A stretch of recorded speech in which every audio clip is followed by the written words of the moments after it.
Hey guys, welcome back to my channel. My name's Ursula Bailey, and in today's video we're going to be talking about the wild lucid dreaming technique, also known as phasing.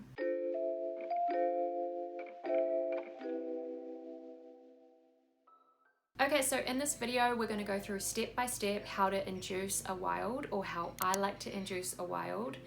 There's a few different ways to do this, which is good because there's a little bit of wiggle room for experimentation. But before we go into that, let's just quickly go over what exactly is a wild. Wild is an acronym for wake-induced lucid dreaming. The difference between this and a regular lucid dream, or DILD, is that in a regular lucid dream you usually regain consciousness inside the dream, whereas in a wild you're going straight into the dream from a waking state. I came into this whole world of consciousness exploration through astral projection rather than lucid dreaming, and I experienced your standard kind of astral projection symptoms well before I experienced any kind of lucid dreaming. So because of that, I've kind of gravitated more toward Robert Monroe's terminology. Robert Monroe was one of the pioneers of astral projection. If you haven't read his books, I will link them in the description box below. What some people don't realize is that wild is the exact same technique that astral projectors, including Robert Monroe, called phasing. So the idea is that instead of having your typical out-of-body sensations, you simply phase into the non-physical, and this is considered quite an advanced astral projection technique. Most people who find this technique, they do so by accident after, years of astral projecting. This technique does not need to be done as part of your sleep cycle. I've heard people say that you should time it with your REM stages, but I have not found this to be the case. I wild through meditation mainly. However, if you do want to kind of line it up and use it in conjunction with your REM cycles, then you can do that. So usually we wake up naturally after every REM period.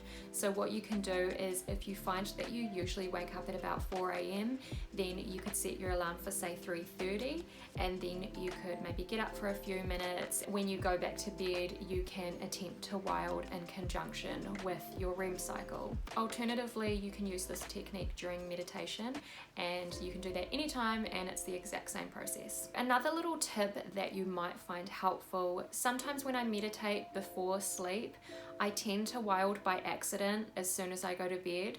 So if you are trying to wild in conjunction with your sleep cycle, then you may find it helpful to meditate beforehand. Just to reiterate, wild or phasing is not really a beginner technique.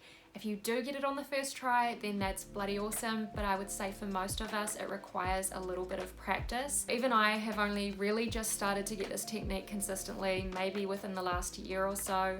But I do really recommend that you practice this technique for two reasons. First of all, you're going to have a lot more consistency with your non-physical experiences if you get wild down. And two, the more you wild, the easier this technique gets, and eventually you're going to be able to phase out within 10 minutes, 5 minutes, maybe even less. Okay, so with all that covered, here's how you achieve a wake-induced lucid dream. Step one is to just get comfortable and relax. The idea is to kind of put yourself into a meditative-like state.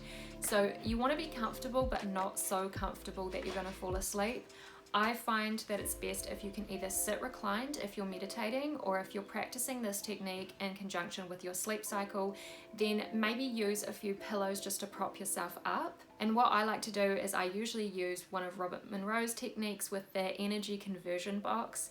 And so basically what you do is you just visualize yourself putting all your worries and all your intrusive thoughts away in a locked box.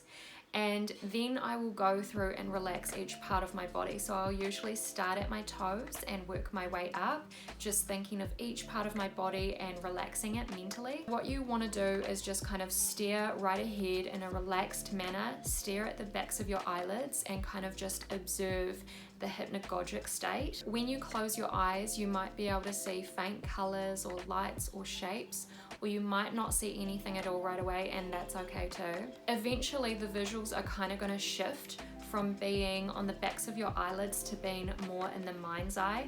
And when this happens, you might not even notice the shift other than the fact that the dimensions of the images begin to change. So instead of just seeing kind of lights or random colors, things might start to take shape a little bit more. So you might start to see more detailed imagery or little scenes that kind of just come up for even just a second and then they go. So it's almost like you get little snippets, and with this you may start to hear, say, your name being called or little snippets of conversation.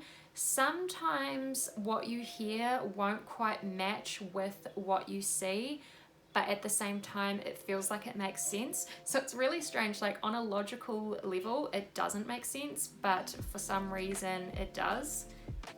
Hard to explain. But don't judge or scrutinize any imagery that comes up. You kind of just want to keep very neutral about it. Also, it's going to kind of fade in and fade out, especially in the beginning, so you don't want to hold any attachment to what you see. Just let it come and go. You don't want to focus on anything too hard, because if you do, you might stop the progress. So what you want to do is kind of just float with it.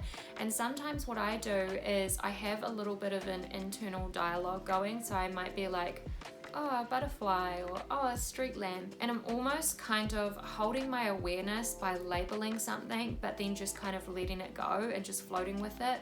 So the key is to not hold any attachment. Okay, so the last step is to interact, and you don't want to do this too soon. There is a little bit of a timing thing, but what I personally find is when I'm watching the hypnagogic imagery, it almost seems like all of a sudden the scene gets really, really crisp, and it's just like physical reality. And even here though, you kind of have to ease into it a little bit. So basically, if you have been observing and then suddenly you feel like the scene gets very crisp and you're either in your bedroom or you're somewhere else, if you get too excited then and you're like, oh my God, I did it, that's when suddenly it boots you out and you're back in the hypnagogic state. So what you want to do instead is just really gently interact with the scene. And the best way to do this is to engage your senses. And this really helps to stabilize the experience. So the best way to do this is to imagine yourself touching something. So you might just reach out your hand and you touch maybe a wall or a tree, and while you're doing this you really want to focus on the sensation of how does this feel, how does this wall feel, or how does the tree feel. And from there you can either start controlling the experience, or you can kind of just go along with the script and see where the experience takes you. So guys, that is how you wild using the noticing technique. If you have any questions, feel free to leave them below. Make sure you subscribe and click the notification bell. Thank you so much for watching. I love and appreciate you so much, and we'll talk again soon.